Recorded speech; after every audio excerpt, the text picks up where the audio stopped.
This is Revathi. Welcome back to అందమైన కథల పొదిరిల్లు. ప్రియమైన రాక్షసి ఎపిసోడ్ నంబర్ 105. అతని ప్రేమ గురించి అమర్కి చెప్తున్న చైతన్య. అది విన్నాక అమర్ రియాక్షన్ ఏంటి? కథలకు వెళ్ళబోయే ముందు దయచేసి వీడియోకి ఒక లైక్ ఇవ్వండి, అలాగే హైప్ ఇచ్చి వీడియోని సపోర్ట్ చేయండి. స్టోరీస్ నచ్చినట్టయితే తప్పకుండా మన ఛానల్ని షేర్ చేయండి. ఇక కథలోకి వెళ్ళిపోదాం. చైతన్యకి వర్క్లో నుంచి కాస్త వెసులుబాటు దొరికి మావయ్య ఫ్రీగా ఉంటే క్యాబిన్లోకి వెళ్ళి మా ప్రేమ విషయం గురించి చెప్పాలి అని అనుకుని అమర్కి ఫోన్ చేస్తుంటాడు. ఆ బాధలో ఉండిపోయిన అమర్ ఆ ఫోన్ లిఫ్ట్ చేసి ఏమిట్రా అని అడుగుతాడు. మీతో కొంచెం మాట్లాడాలి మావయ్య, మీ క్యాబిన్లోకి రానా అని అడుగుతాడు చైతన్య. మూడ్ ఆఫ్లో ఉన్న అమర్ బాధపడుతూ అది చైతన్య, నేను కొంచెం బిజీగా ఉన్నాను, తర్వాత మాట్లాడుకుందాంలే అని చెప్పి ఫోన్ పెట్టేస్తాడు. అయ్యో, ఇవాళ ఎలాగైనా మా ప్రేమ గురించి మామయ్యతో మాట్లాడతానని శిరీషకి చెప్పానే. సరేలే, కాసేపు ఉన్నాక వెళ్ళి మాట్లాడతాను అని అనుకుంటాడు. పెళ్లిచూపులు జరగబోతున్న ఇల్లు అందంగా అలంకరించుకొని ఉంటుంది. నందిత తను వేసుకున్న కుప్ప చుట్టూ పూలు పెట్టుకుంటూ కిందికొచ్చి వర్కర్స్తో పని చేస్తున్న అశ్విన్ దగ్గరికి వెళ్ళి, సూర్యనారాయణ గారు వాళ్ళు బయలుదేరారంట అశ్విన్. శిరీషని రెడీ చేసి వెళ్ళిన ఆనంది ఇంకా తను రెడీ అయిందో లేదో ఒకసారి వెళ్ళి చూడు అని అంటుంది. సరేనమ్మా అని చెప్పి అశ్విన్ పైకి వెళ్తాడు. ఆనంది పట్టుచీర కాకపోయినా పింక్ కలర్ డిజైనర్ శారీ ధరించి లీవ్ చేసిన హెయిర్ని నీట్గా బ్రష్ చేసుకుంటూ ఉండగా, రెడీ అయ్యావా ఆనంది అంటూ అశ్విన్ లోపలికొస్తాడు. అయిపోయింది అమ్మా అంటూ హెయిర్ దువ్వుకొని చేతిలో ఉన్న బ్రష్ పక్కకు పెట్టి అశ్విన్ వైపుకు తిరుగుతుంది. ఆ శారీలో అప్సరసలాగా కనిపిస్తున్న భార్యను చూడగానే ఎప్పుడూ హార్ట్గా ఉండే యమ ఇప్పుడు ఫ్రీజ్ అయిపోతుంటాడు.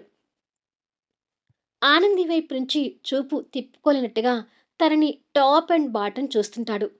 ఆనంది ఆ చూపులకు ఆశ్చర్యపోతూ, ఏంటి అమ్మా అలా చూస్తున్నావు అని అడుగుతుంది ఇన్నోసెంట్ ఫేస్ పెట్టి. అశ్విన్ తనకి సమాధానం చెప్పకుండా ఒక్కొక్క అడుగు వేసుకుంటూ తనకి దగ్గరగా వస్తుంటాడు. ఏ ఫీలింగ్తో వస్తున్నాడో అర్థం చేసుకోలేని ఈ ఆనంది భయపడుతూ వెనక్కి వెనక్కి జరుగుతూ వెళ్తుంటుంది. తన్ని అలా చూసి ఇక ఫీలింగ్స్ కంట్రోల్ చేసుకోలేని యమ ఇంకా దగ్గరగా వస్తుంటాడు. వామ్మో, ఈ యమ ఏంటి ఇలా వస్తున్నాడు అని అనుకొని భయపడుతూ వెనకగా వెళ్ళి గోడని కరుచుకుంటుంది. అశ్విన్ ఇంకాస్త దగ్గరికొచ్చేసరికి ఆనంది అక్కడి నుంచి భయపడుతూ వెళ్ళటానికి ప్రయత్నిస్తుంటే అశ్విన్ గోడకి చేయి పెట్టి ఒక పక్కకి లాక్ చేస్తాడు. అది చూసి భయపడుతూ ఇంకొక పక్క నుంచి వెళ్ళటానికి ప్రయత్నం చేస్తుంటే ఇంకొక పక్క కూడా చేయి పెట్టి లాక్ చేస్తాడు. ఏంటి అమ్మా ఇది? ఇప్పుడు నేను ఏం తప్పు చేయలేదు కదా, ఎందుకు నన్ను అలా చూస్తున్నావు అని అడుగుతుంది భయపడుతూ. అశ్విన్ సమాధానం చెప్పకుండా చూపులతోనే తన అందాలన్నీ స్కాన్ చేస్తుంటాడు. ఆ చూపులు చూసి ఆనందికి ఇంకా భయంతో హార్ట్ బీట్ పెంచుకుంటుంది అనడానికి ఎత్తైన తన ఎద సంపదలో కదలికలు అశ్విన్కి కనిపిస్తుంటాయి. అశ్విన్ ఇంకా దగ్గరగా వచ్చి తన పెదాల వైపు చూస్తుంటాడు. ప్లీజ్ అమ్మా, నేను వెళ్ళాలి, నువ్వు దూరంగా జరగవా అంటుంది భయపడుతూ. గోడకు పెట్టిన ఒక చైన్ని తీస్తాడు. హమ్మయ్య అనుకొని వెళ్ళబోతుండగా తీసిన చెయ్యిని తన నడుము మీద పెట్టి ఆపుతాడు. అశ్విన్ చెయ్యి తన నడుము మీద తగలగానే తనకి ఏదోలా అయిపోతుంటుంది. పెట్టిన చోటనే తన నడుము వంపుని సున్నితంగా నొక్కుతుంటాడు.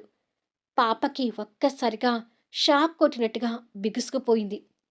అశ్విన్ తన నడుము మడతల నుంచి చెయ్యిని తన నాభి దగ్గరికి తీసుకొస్తాడు. అక్కడ అందరికీ ఫ్రీ షోలాగా కనిపించే తన నాభి అతనికి తప్ప ఇంకెవ్వరూ చూడకూడదు అనే ఉద్దేశంతో మునివేలతో తన నాభిని తాకి కిందికి జారిన తన చీర కుర్చీలను పైకి జరుపుతాడు.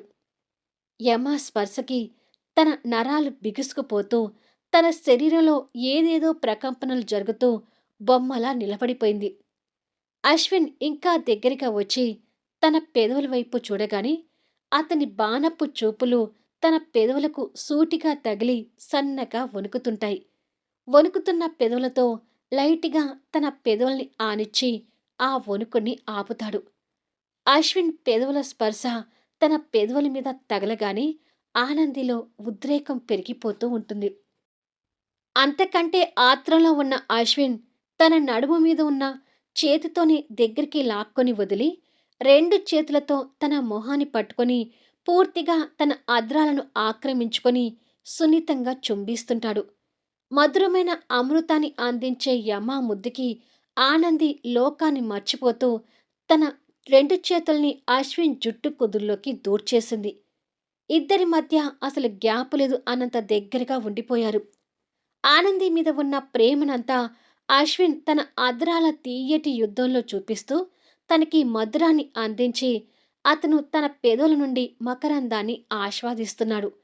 ఇద్దరికీ ఊపిరాడినంత మైకంలో కిసులో మునిగిపోతూనే ఉంటారు. కాసేపటికి అశ్విన్ తన పెదవులకు దూరమై ఆనంది వైపు చూడగానే తను లాంగ్ బ్రీత్ తీసుకుంటూ అశ్విన్ వైపు మైకం కలిగిన ప్రేమతో చూస్తుంటుంది. తన చూపులు అశ్విన్ని కట్టిపడేయడంతో తనని ఒక్కసారిగా గుండెలకు హత్తుకొని హక్ చేసుకున్నాడు.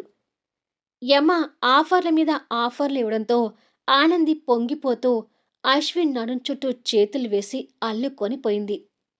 అశ్విన్ మరొక్కసారి తన మీద ఉన్న ప్రేమని ఆ కౌగిలింతలో చూపిస్తూ ఒక చెయ్యి తన వెన్ను మీద, మరొక చెయ్యి తన తల మీద పెట్టి నిమురుతూ చిన్నతనంలో తనతో ఆడుకున్న జ్ఞాపకాలని గుర్తు చేసుకుంటూ ఉంటాడు.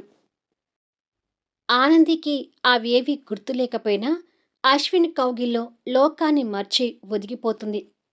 మరికొద్దిసేపటికి అశ్విన్ తన్ని ఎదురుగా నిలబెట్టుకొని తన నుదుటి మీద ప్రేమగా ముద్దు పెట్టుకుంటాడు. ఇన్ని రోజులు ఆ ప్రేమ కోసం పరితపించిపోయిన ఆనందికి ఇప్పుడు ఆ ప్రేమను పొందుతుంటే ఆనందంతో తన కళ్ళల్లో కన్నీళ్ళొస్తుంటాయి. అశ్విన్ తన మొహాన్ని చేతిలోకి తీసుకుని ఆ కన్నీళ్ళని బొటనవేలుతో తుడుస్తూ, "ఎందుకే ఈ కన్నీళ్ళు?" అని అంటాడు. "నువ్వు నన్ను ఎప్పటికీ ప్రేమించవేమోనని, ఎప్పటికీ నన్ను ఇంకా పని మనిషిగానే చూస్తావేమోనని భయపడ్డాను యమా" అని అంటుంది. "అవును, పెద్ద దిగొచ్చింది పని మనిషి.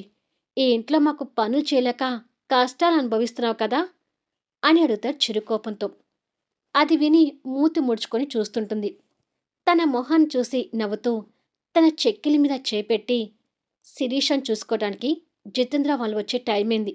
త్వరగా కానిచ్చి కిందికొచ్చేయి" అని చెప్పి వెళ్తుంటే, "శివంగి పెళ్లి తర్వాత నన్ను ఇంతకంటే ఎక్కువ ప్రేమించాలి అమ్మా, లేకపోతే ఊరుకోను" అంటూ నవ్వుతూ చెప్తుంది. తన మాటలు విని నవ్వుతూ అశ్విన్ ఆ రూమ్ నుంచి వెళ్ళిపోతాడు. "మా యమ రొమాన్స్ యాంగిల్లో భలే ఉన్నాళ్లే" అని అనుకుంటూ మురిసిపోతుంటుంది. జితేంద్ర కార్ డ్రైవ్ చేస్తూ వస్తుంటే సూర్యనారాయణ మాత్రం కాస్త కంగారు పడుతూ, "మనం చేస్తుంది కరెక్టేనంటావా?" అని మళ్ళీ అడుగుతాడు. "ఇదే ప్రశ్న ఎన్నిసార్లు అడుగుతారు నాన్నా? ఇందులో అసలు మన తప్పు ఏముంది చెప్పండి? వాళ్ళు పెళ్లి చూపులకి రమ్మంటున్నారు, మనం వెళ్తున్నాం. ఇక అక్కడ జరిగే సినిమా ఏంటో చూద్దాం" అంటూ నందిత ఇంటి ముందు కార్ ఆగగానే సెక్యూరిటీ గేట్ తీసి వాళ్ళకి సెల్యూట్ చేస్తాడు. జితేంద్ర కార్ని లోపలికి పోనిచ్చి అందంగా అలంకరించుకున్న హౌస్ ముందు కార్ దిగి ఇద్దరు హౌస్ని చూస్తూ, "చూసారా వీళ్ళు ఎంత ఆర్భాటంగా ఈ పెళ్లి చూపులు అరేంజ్ చేశారో" అంటాడు జితేంద్ర. "చూస్తుంటేనే అర్థమవుతుంది" అంటాడు సూర్యనారాయణ. నందిత కారు సౌండ్ విని బయటకొచ్చి, "రండి సూర్యనారాయణ గారు, రా జితేంద్ర" అంటూ ఎదురు వెళ్ళి రిసీవ్ చేసుకుంటుంది. తల్లి వెనుక అశ్విన్ కూడా కాస్త చిరునవ్వుతో వచ్చి, "కమాన్ జితేంద్ర" అంటూ జితేంద్రని హక్ చేసుకుని రిసీవ్ చేసుకుంటాడు. జితేంద్ర పైకి నవ్వుతూ లోపల మాత్రం కాస్త కోపంగా ఉంటాడు. "పదండి" అని చెప్పి అశ్విన్ తల్లితో కలిసి వాళ్ళిద్దరిని లోపలికి తీసుకుని వెళ్ళి కూర్చోబెడతాడు. శిరీష దగ్గర ఉన్న ఆనంది తన జడలో మరికొన్ని పూలు పెట్టి, "నీ పెళ్ళికి కూడా నేను నిన్ను రెడీ చేస్తాను శివంగి" అని అంటుంది. "ఖచ్చితంగా నువ్వే రెడీ చేయాలి" అంటుంది శివంగి ఆనందంలో ఉండిపోతూ. ముత్యాలు అక్కడికి వచ్చి, పెళ్లి వాళ్ళు వచ్చారమ్మా, కిందికి రావడానికి రెడీగా ఉండండి అని అంటుంది. అలాగే ముత్యాలు అంటుంది ఆనంది. శివంగి సంతోషపడుతూ, ఈడియట్! మన పెళ్లి చూపులు నువ్వు కూడా నాకు చెప్పకుండా దాచిపెట్టావు కదా చైతన్య! చెప్తాను నీ సంగతి అని తనలో తను చైతన్యని చిరుకోపంతో తిట్టుకుంటుంది. స్వయంగా నందితనే వాళ్ళకి పలహారాలు అందించి, తీసుకోండి అని అంటుంది. థ్యాంక్ యూ ఆంటీ అంటూ జితేంద్ర పైకి నవ్వుతూ వాటిని తీసుకుంటాడు. వారి పలహారాల తర్వాత అశ్విన్, నదిత వాళ్ళకి ఎదురుగా కూర్చొని మాట్లాడుతూ ఉంటారు. త్వరగా శిరీషని రమ్మని చెప్పండి ఆంటీ అంటాడు జితేంద్ర బాంబు బ్లాస్ట్ కావడం కోసం ఎదురు చూస్తూ. మా చెల్లిని చూడకుండా ఉండలేకపోతున్నావా జితేంద్ర అని అడుగుతాడు అశ్విన్ నవ్వుతూ. మరి మనసులో ఉన్న అమ్మాయిని చూడకుండా ఉండలేం కదా అంటాడు జితేంద్ర ఫేక్ స్మైల్తో. ముత్యాలు, వెళ్ళి శిరీషని తీసుకురమ్మని ఆనందికి చెప్పు అంటుంది నందిత పక్క నిలబడ్డ ముత్యాలను చూస్తూ. అలాగేనమ్మా అని చెప్పి ముత్యాలు వెళ్ళిపోతుంది. ఇక్కడ చైతన్య గీతతో వర్క్ డిస్కషన్ చేసి, నీకేమైనా డౌట్స్ ఉంటే నన్ను అడుగు గీత అని అంటాడు. సరే అన్నయ్య, మావయ్యతో ఏదో మాట్లాడాలన్నారు కదా, ఇంతకుముందు మావయ్య క్యాబిన్కి వెళ్ళినప్పుడు మావయ్య కాస్త ఫ్రీగానే ఉన్నాడు, వెళ్ళి మాట్లాడన్నయ్య అంటుంది గీత. సరేనమ్మా అని చెప్పి, ఎలాగైనా మా ప్రేమ విషయం మావయ్యకి చెప్పి వాళ్ళ అమ్మ అన్నయ్యతో మాట్లాడమని అడగాలి అని అనుకుని అమర్ క్యాబిన్లోకి వెళ్ళేసరికి అమర్ పూర్తిగా చైర్కి ఆనుకొని కూర్చొని కళ్ళు మూసుకొని పాత జ్ఞాపకాలతో బాధపడుతూ ఉంటాడు. చైతన్య డోర్ తీసుకుని వచ్చి మావయ్య అని పిలుస్తాడు. అమర్ కళ్ళు తెరిచి ఏంటి చైతన్య అని అనగానే, మీతో ఒక ముఖ్యమైన విషయం మాట్లాడాలని వెయిట్ చేస్తున్నాను మావయ్య అని అంటాడు. అంత ముఖ్యమైన విషయం ఏంటో కూర్చొని చెప్పు అని అమర్ అక్కడున్న వాటర్ బాటిల్ తీసుకుని వాటర్ తాగుతుంటాడు. చైతన్య కూర్చొని ప్రేమ విషయం గురించి చెప్పడానికి టెన్షన్ పడుతుంటాడు. ఇక్కడ ముత్యాలు వాళ్ళ దగ్గరికి వెళ్ళి శిరీషమ్మని తీసుకుని రమ్మంటున్నారమ్మా అని ఆనందికి చెప్తుంది.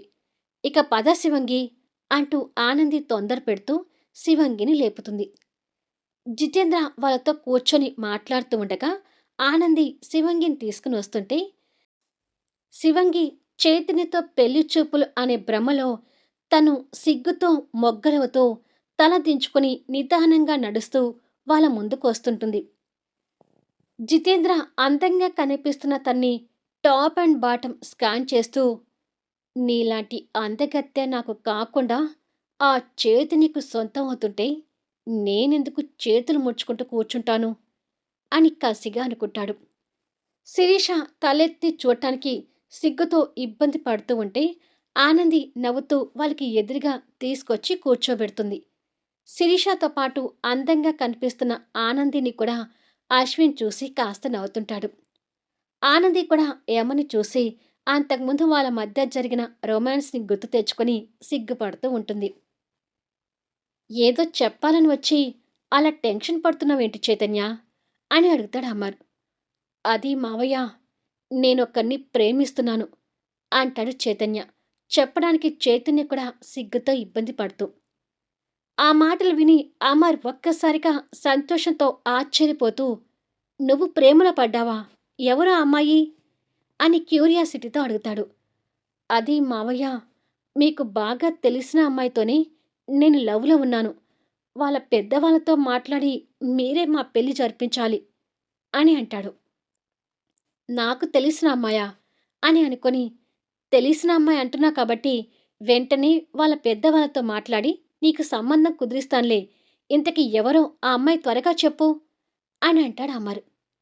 అది మావయ్య, నేను ప్రేమించేది శిరీషాని అని అంటాడు. ఆ పేరు విని ఒక్కసారిగా ఆశ్చర్యపోతూ, శిరీషనా? ఏ శిరీష గురించి చెప్తున్నావు అంటూ కంగారు, భయం, టెన్షన్తో అడుగుతాడు అమర్. అదే మావయ్య, మన ఆనంది ఆడపడుచు శిరీష. తాను నేను కొంతకాలంగా ప్రేమించుకుంటున్నాము అని అంటాడు. అది వినగానే ఒక్కసారిగా షాక్ అవుతూ అమర్ లేచి నిలబడతాడు. అమర్ అలా షాక్ కావడం చైతన్య కూడా ఆశ్చర్యంగా చూస్తూ లేచి, ఏంటి మావయ్య అలా అయిపోయారు అని అడుగుతాడు. నువ్వు చెప్తున్నది నాకు అర్థం కావడం లేదు చైతన్య అంటాడు అమర్. అదే మావయ్య, నందిత గారి కూతురు శిరీష, నేను గత కొంతకాలంగా ప్రేమించుకుంటున్నాము అని అంటాడు. నీకేమైనా పిచ్చి పట్టిందా చైతన్య? నందిత నాకు ఇంతకు ముందే ఫోన్ చేసి శిరీష, జితేంద్ర ప్రేమించుకుంటున్నారు. వాళ్ళకివాళ పెళ్లి చూపులని చెప్పింది. మరి నువ్వేమో శిరీష నిన్ను ప్రేమిస్తుందని చెప్తున్నావు. ఏంటిదంతా? అని అడుగుతాడు. ఈసారి చైతన్య షాక్ అవుతూ, శిరీషకి, జితేంద్రకి పెళ్లి చూపులేంటి మావయ్య? శిరీష నన్ను ప్రేమించింది. మా ప్రేమ విషయం మీతో చెప్పి వాళ్ళ పెద్దవాళ్ళతో మాట్లాడమని తనే నాకు చెప్పింది అంటూ కంగారు పడతాడు. అమర్‌కి అంతా షాకింగ్‌లా ఉంటుంది. ఏదో పొరపాటు జరుగుతుంది మావయ్య. నిజంగానే నేను, శిరీష ప్రేమించుకుంటున్నాం. కావాలంటే మా ఫోటోస్ చూడండి అంటూ ఫోన్‌లో వాళ్ళిద్దరూ కలిసి దిగిన ఫోటోస్ చూపిస్తాడు. ఆ ఫోటో చూశాక నిజంగానే వాళ్ళిద్దరూ ప్రేమించుకుంటున్నారని నిర్ధారణకొచ్చి, మరి నందిత ఏంటి వాళ్ళకి పెళ్లి చూపులని చెప్పింది అని అంటాడు. నిజంగానే ఏదో పొరపాటు జరుగుతుంది మావయ్య. మనం అక్కడికి వెళ్తే కరెక్టేమో అంటాడు చైతన్య. త్వరగా పద అంటూ అమర్ చేతిని తీసుకుని బయలుదేరుతాడు. ఇక్కడ ఇంకా శిరీష తలెత్తి చూడకుండా సిగ్గుతో తలదించుకొని కూర్చొనుంటుంది. తను చూడాలి అన్నట్టుగా జితేంద్ర కసిగా ఎదురు చూస్తున్నాడు. అక్కడ బ్లాస్ట్ కాబోయే బాంబు కోసం సూర్యనారాయణ కూడా వెయిట్ చేస్తూ ఉంటాడు. ఇక నందిత, అశ్విన్ మొఖాలో సంతోషం పొంగిపోతూ ఉంటుంది. అలా ఎంతసేపు సిగ్గుతో తలదించుకుంటావు శివంగి? ఒకసారి తలెత్తి నీ కాబోయే మొగుణ్ణి బాగా చూసుకో అంటుంది ఆనంది. శిరీష ఆ సిగ్గుతోనే నవ్వుతూ తల ఎత్తి ఎదురుగా చూసి చైతన్య స్థానంలో కనిపిస్తున్న జితేంద్రని చూసి ఒక్కసారిగా గుడ్లు వెళ్ళబెట్టి షాక్ అవుతూ పైకి లేస్తుంది. బాంబు బ్లాస్ట్ అయ్యాక అందరి మధ్య జరిగే పరిణామాలు ఏంటి అనేది మళ్ళీ నెక్స్ట్ వీడియోలో కలుద్దాం. కథ నచ్చితే లైక్ చేయండి, హైప్ ఇవ్వండి, మీ అమూల్యమైన అభిప్రాయాలను తెలియచేయండి. అలాగే మన స్టోరీస్ని దయచేసి షేర్ చేయండి. Thank you for లీజనింగ్.